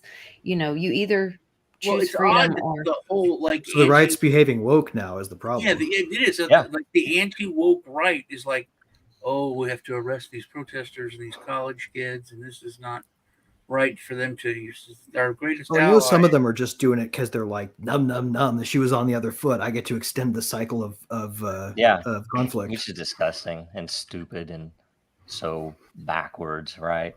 So I don't know. I mean, there's just so the much. whole world shall be blind. Damn it! And again, I want to tell you, I hope none of these offend anyone. I don't understand half of them, but I'm trying to pull out the ones that definitely might offend someone. So, here's one that's not offensive at all, right? Other current events. There was something else. There was another privacy wallet that had some people, some engineers arrested, right? Yeah. And yeah. You're talking about the guys from that wallet provider, right? Right. Samurai. Samurai. Thank you. Yeah. Well, I think this is all part and parcel of the same thing. I mean, look where they're squeezing people, right? They're hitting somebody for tax evasion. They're hitting privacy services, right? With Alexei Pertsev and Roman Storm. They're going after self-hosted wallet providers that don't have a lot of power, because if they went after MetaMask, they'd have to face the big beast that is consensus, right? Yep. This reads like a coordinated assault on everything that makes this technology interesting and revolutionary, right? Mm-hmm. And to me, I've been waiting for this, right? Like, has anybody else not been waiting for this? We don't win if we don't go through this. Like the other side is where the whole thing that we've actually created lives, because it was always going to face mass resistance by centralized state authorities. This is how it is. Mm-hmm. Greg, I mean, you're saying this is how we win. Oh my gosh. I will agree with you, but I don't know if the win is possible. It might not be. Collapse to win, and I don't know if we can collapse it fast enough. CBDCs are right around the corner. The Intel super state. CBDCs might be part of. We must not serve them. And I'm not talking about tax revolt. I'm talking about not knowing their messaging and not doing what they want when they give you something that you're supposed to react to a certain way. I had this weird moment of clarity. You should boo the sovereign when they're hanging people in the square instead of boo the people they're hanging. But all of a sudden, everything made sense, and I understood the whole plan of everything throughout history. And it's so weird. I was like, oh, I get it. One thing is, if I have a YouTube video on, and I'm not, watching the TV, or I'm away from it, and it just goes to the next thing, it always goes to this explanation of, it's like a historical piece by the History Channel, I think, about the Revolutionary War. It's narrated by the main vampire dad on Lost Boys. You know that guy, Richie Rich's dad. Anyway, he talked about when they first were signing the Declaration. Maybe it was not the first Congressional Congress, and he said something that I never heard, and that thing comes on all the time. And he said that all of the states didn't really think of the country or the colony. They considered themselves more of the state is like their country. Yeah. So it's like Pennsylvanians were like, we do what we want to do in Pennsylvania. You over there in New York do stuff you want to do in New York. We don't care what you do. Don't mess with us. And one of the biggest and the most powerful things was when that one guy said, "I'm no longer a Virginian. I'm an American." That doesn't mean it doesn't. When we're taught they said that, it's like, yeah, but it was a huge thing that no, we're in this together. It was almost like denouncing his citizenship and time with the I'm a EU member. I'm not just France. So I thought that was something that kind of hit me, that we're not taught, and that we used to be a bunch of different little countries that were just all under one umbrella. Yep. And we're going to go back. In the end, it's going to be there. The argument is, why did the Articles of Confederation fail? Because that's when they were truly nation states, right? Mm-hmm. Dude, I like what you said there. The Articles of Configuration should be a thing. Yes. Say that again, Greg? I think the Articles of Configuration ought to be our new constitution. Configuration, good. Yes. Ultimately, I guess the bottom line, how I feel about it is, the constitutional republic is dead. It probably died when JFK was taken out. And that's why they want to I got a speech I can play by JFK right now. Hold on. Oh, I don't. It was my present from Lisa, but she hasn't sent it yet. What is that? What is it? But Lisa gave me I gave him an album of it's a JFK memorial album for Christmas, but it's still here at my house. Here, let me play the JFK piece real quick. We'll take a real quick here. Is that all right? I'm going to play it. Yeah, go for it. All right. The very word secrecy is repugnant in a free and open society. And we are as a people, inherently and historically opposed to secret societies, to secret oaths, and secret proceedings.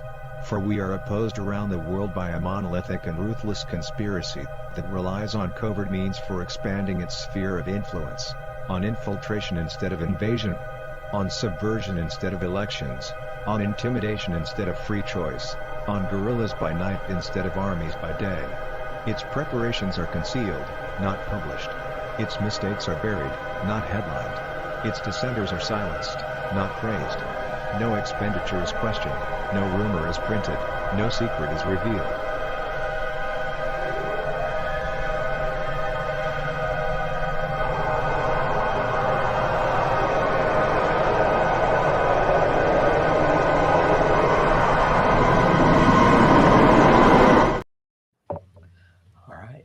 That reminds me of something else I saw this week.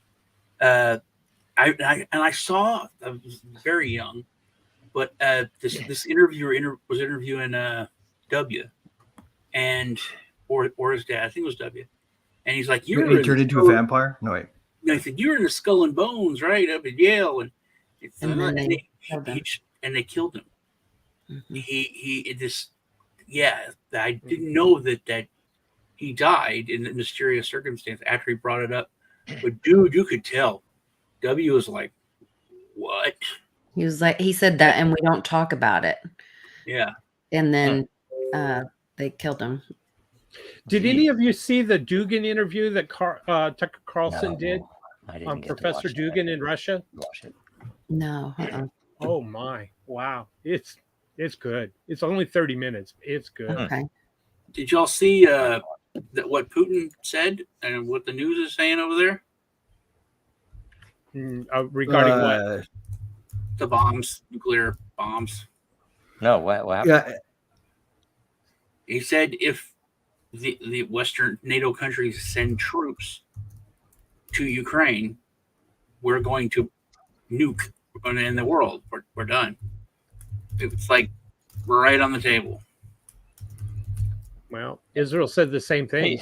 They want it, by the way. So get ready because they want a war. They're going to get it however they can. So, here's a serious question. You guys trust that we're getting the whole context here of what's being said? Hell no. Or are we being fed like the most filtered? Yeah. Yeah. I have you got to go outside the U.S. You got to somehow find tidbits of truth outside of the Intel superstate. Right. That's something interesting. Well, and then you have to translate theirs too. On True Tuesday with Lisa, You know that Oumuamua, just like it's Meteor, right, Sean? No, it's a long tube, just like Star Trek 3, that came to Earth and was destroying the Earth for the whales. Almost looks exactly the same. Remember, it came real close to Earth, and then it changed directions and moved. And some scientists said, "Hey, that's that actual spacecraft by definition because it changed directions and speed." And everybody went off on them. Anyway, it whipped around the sun, never to be seen again. It's back. It's going to be here in about a week. Interesting. But the thing, it's very interesting. Google it.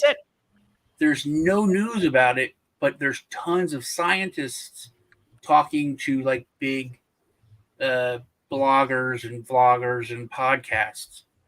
And they're like big scientists, like from, Didn't they just do a Netflix show, something like that, like a year or two ago, where there's an asteroid coming and they go meet with the president? And they're like, okay, how are we going to handle this? Are we going to let them talk about it or not? Yeah, don't talk about it. And they were like going on Letterman, or it was Jack Nobody Black. Look Up, I think is what it was called. Oh, why? I haven't seen this. I haven't seen this one. Oh my God. Y'all know Shane Gillis's joke about the assassination? He said, I think Trump would be his most favorite person to get it to see assassinated. Not like because he doesn't like him, but he would be funny. It's like, he'd be up there talking and the sound he'd make, and then he would complain about it. And then he goes, but Biden, I think, is the first president that you could just run up and punch assassinate. I feel like people would just be like, oh my God, someone finally put it out of its misery. That poor dog. Man. Yeah, Lisa, that video you posted on Facebook where he's like, and this dude's like the head of this plant or something, and he's like, he's like, these are the people that work here. This is the guy, and he just goes to this girl. This is one of the. Oh, sorry. That's funny. This one I think is possibly better than that one. It's just so perfect. Yeah. I mean, it's like it's so terrible. Perfect. I'm like, well, I love it. I've seen a lot more coming out about this. I don't know if you have, but engineers are coming out and they're saying, here the hit and it was bad, but all the structure here was solid, and it falls like it's like a free fall, right? And it would be. I wonder if that was triggered by the bridge collapse. To have that, people start critically thinking about structures and how things. And the black box didn't does that work. make sense? Tidbits of information adding up. Well, I've seen a lot of talk recently on the verboten subject of who really did 9/11, who really did JFK, and I'm amazed at how much people are talking about it. But it's who knows how long they'll let it go. So Jay Weidner has a great movie about JFK's assassination that everyone should go see. Who does? Which one? Jay Weidner. So he has done, it's called JFKX, and he has the original footage in it, not the slowed down, chopped up version that we all see all the time, but it tells a much different story about what happened, which lends to that we've been in this, like World War II never ended. JFK wasn't assassinated, and we have been in this war, and in this war, and it's now being shown to us. I saw this creepy thing, Shane Gillis again, and it was his podcast, and he's laying on a couch talking to his friend, his comedian, and they're like, "Yeah, Jews run everything, right?" It's like, but we could say that because it's like like Zionists, they run everything, but what if you're like, yeah, I know, but I like it. You're doing a good job, man. Like, well, can we say that? Is that good to say with Zionists? They run everything, but they're doing a great job. I love it. Keep it up. And it was like, am I just hearing this, man? And I think all the stuff, the fact that they're using the word constantly and mashing it together, it was scary in the beginning, and it is now starting to become synonymous. And like people don't know what that word means. It's like Islam and radical Islam. It's two different things. Well, I mean, Zions. And to Well, a certain degree, and this is not coming, by the way, all the people from the press. all people like of the that book did. have a violence thing. That came from is programmed by the press. You remember? Do you remember in the early 2000s being how many times were you told by the press or your elected representative that these people over there, they just hate our freedom? How many times were you told that? And how absurd is How many times did you believe it? Yeah, Right. God. Anyway, it's pretty sad.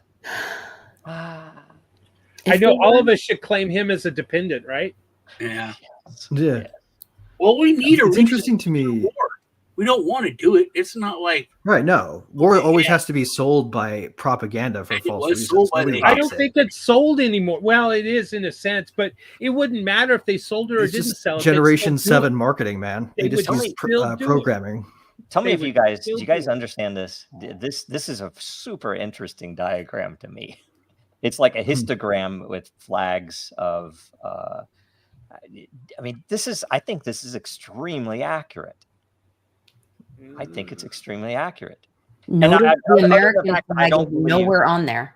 I don't believe left and right actually exists, but if you were to map what we are told is left and right, that right wingers will support Israel in the middle, but not on the left wingers won't, and super right wingers will not. Just from a It's pure just- data science anyway. standpoint, I would use a snaky diagram for this.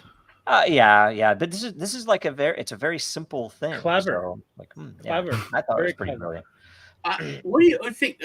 I watched this. RFK spent $250,000 on a poll, but he said most polls poll 2,000 people.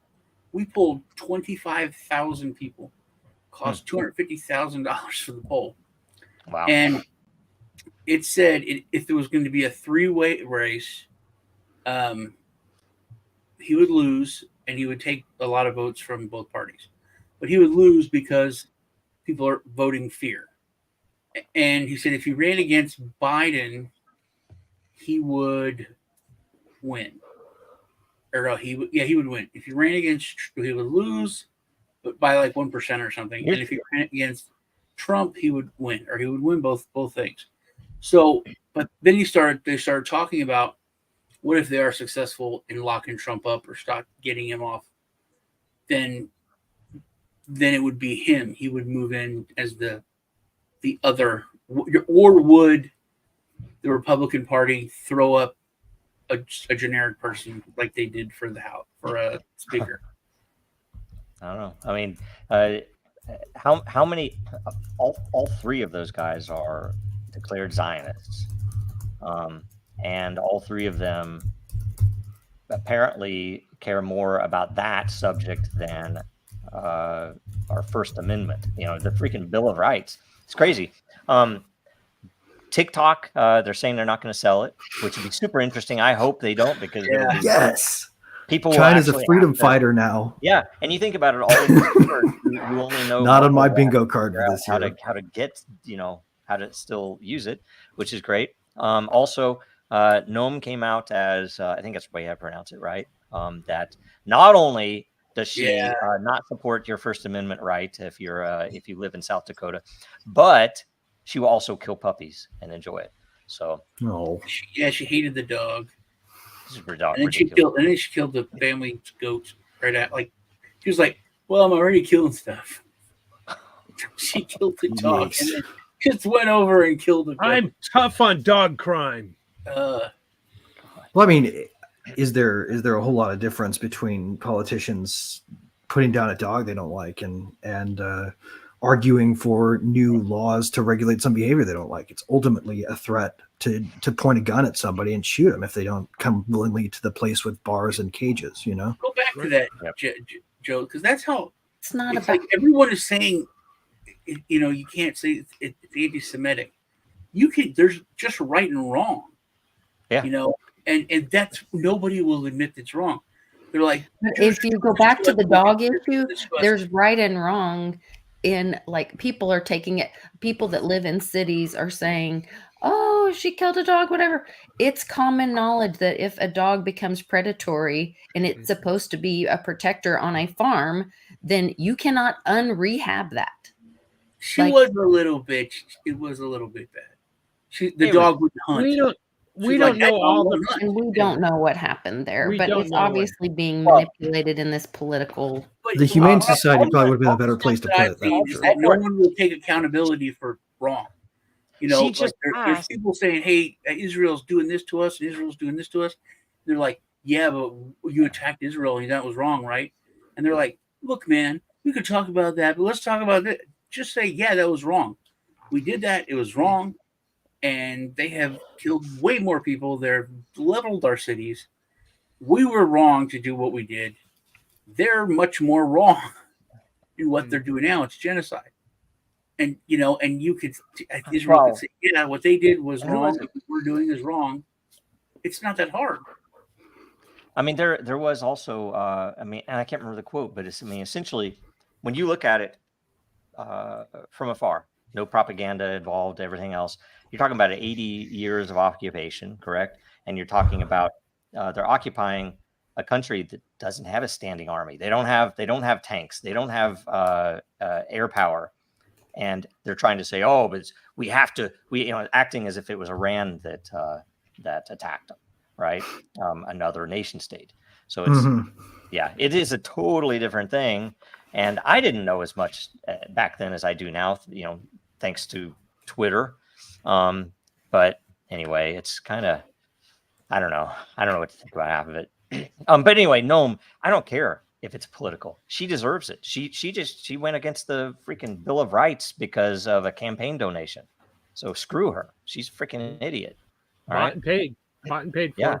And I'm sick of that stuff. It's like on the dog thing, I agree with Lisa. We don't know all the details. And secondly, when a dog is predatory, I was taught as a kid, you tie the dead chicken that the dog killed to its neck until it's rotten and stinks so bad the dog just wants nothing to do with chickens. But if that still doesn't work, well, you got to protect your chickens. I'll leave it at that. Which protects the family, because that's how the family eats. It's not about the chicken even. It's about like the healthy. This is where like we've all become like they took old people out of families, destroyed families, don't want anybody on the farm seeing the natural circle of life and how it's valued and whatever.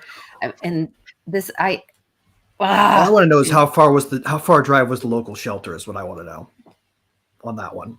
Because if you could just take it to the shelter will keep it for another week and then they put it down, then that's okay. Or I mean, we don't know if it's a no-kill shelter or not, but we don't have all the details. True, but we don't know how this dog was biting people as well.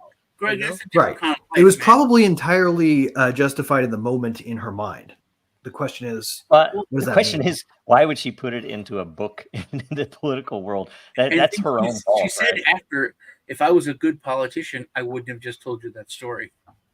Yeah. Oh, it's a canard. If she was a good politician, she wouldn't be taking that money that she just did to make it so that South Dakotans couldn't say certain things, because that doesn't sound like freaking America. Politicians are anointed as such by a selection process that naturally corrupts them to campaign donations. There's no such thing as a good politician.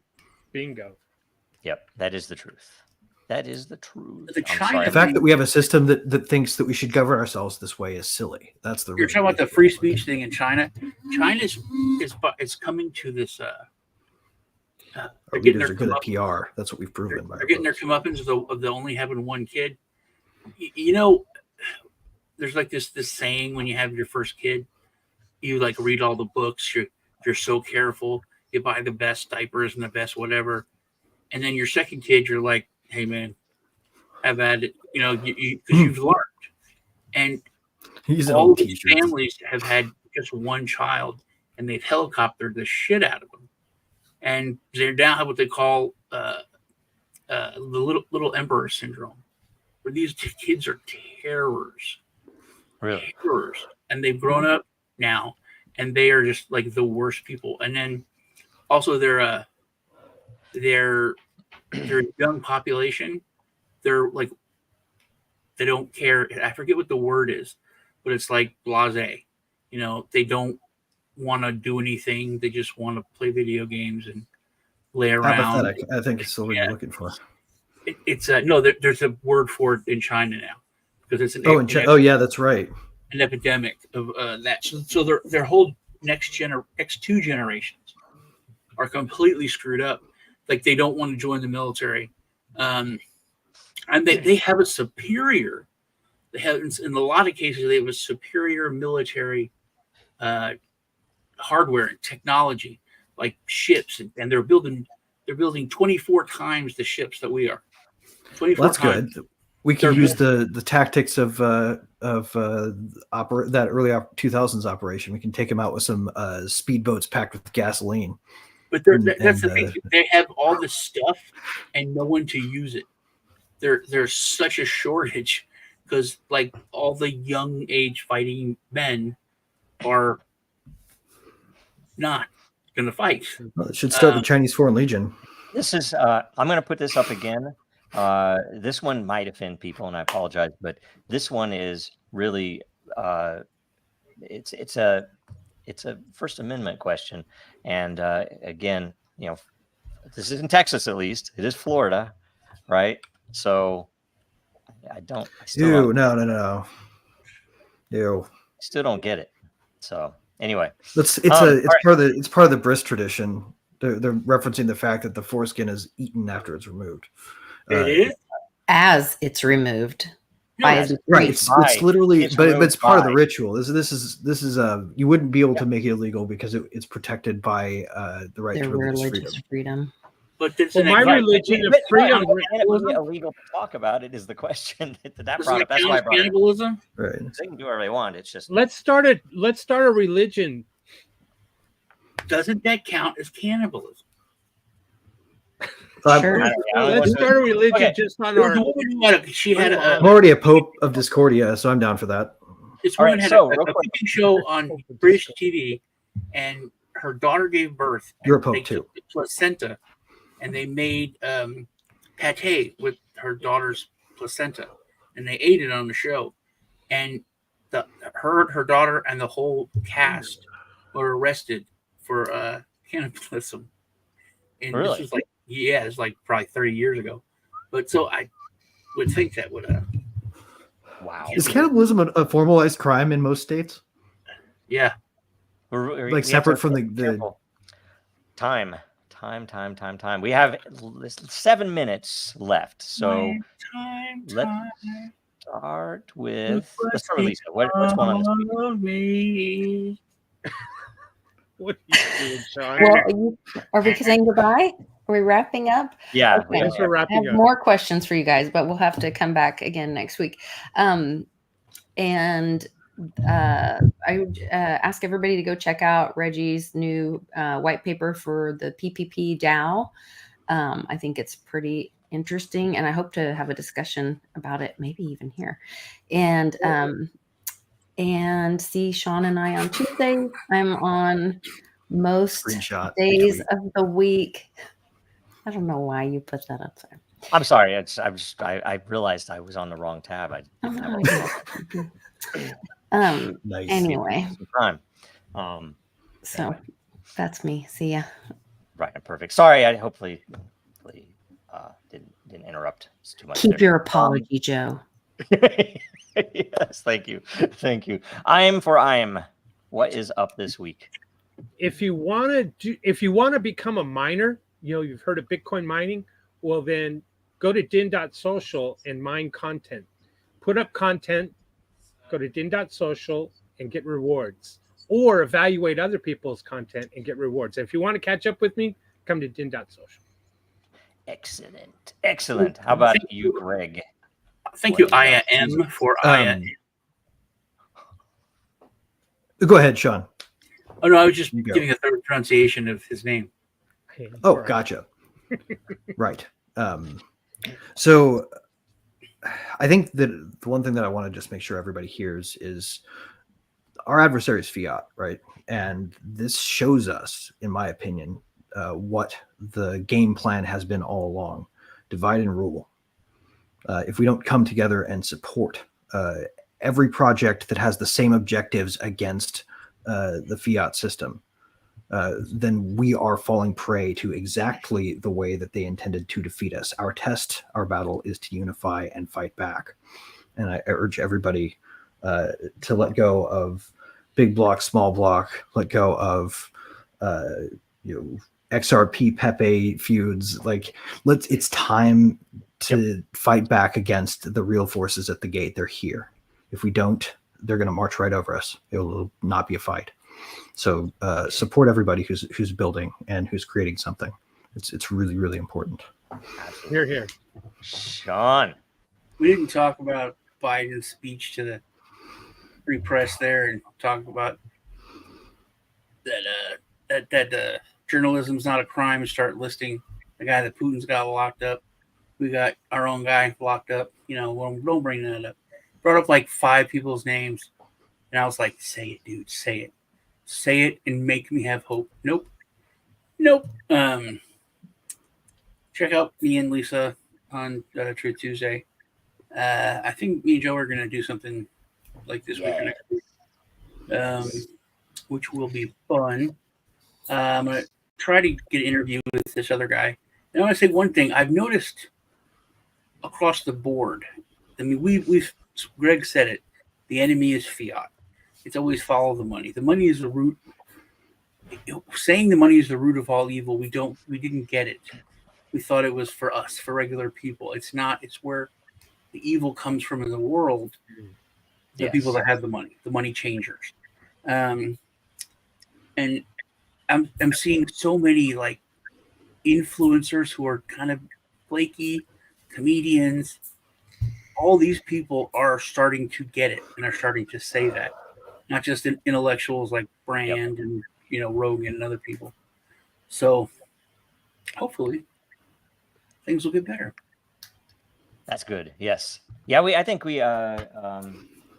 need to have positive thoughts, because we can still win this, and we can still recover for when, because I think a lot of the evil is collapsing, and that's some of the reason that it's a cornered animal, and it's a very powerful cornered animal, and so you have to be very careful. But that's the real situation right now, and they know it. They absolutely know it. So here we are in this industry doing these things. You need to learn how it works, why it works, because that's how you will find new ways to apply it, or you'll be able to it'll make sense when the opportunity arises. Like, oh my God, we could actually do this there, right? And that's needed. And the value, the number doesn't really matter in the end if you're dead, right? So need to figure that stuff out, and have courage, because if we don't have courage to actually talk about it, then we'll never get anywhere. So anyway, follow me on X and Den, and thanks for joining us this week. Hopefully I didn't offend too many people, and sorry, small blockers. I do love you too.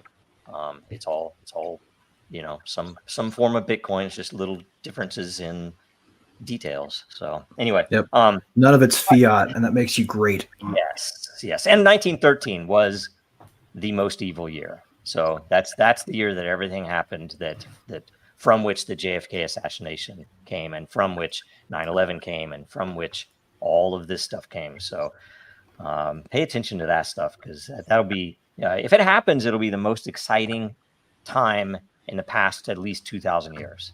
And I have a feeling it's coming, and everybody was like, you say that all the time. It's like, it's getting closer all the time too. So anyway, that's running out of tricks, man.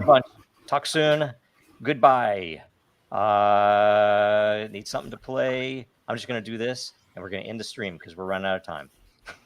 All right. See you guys.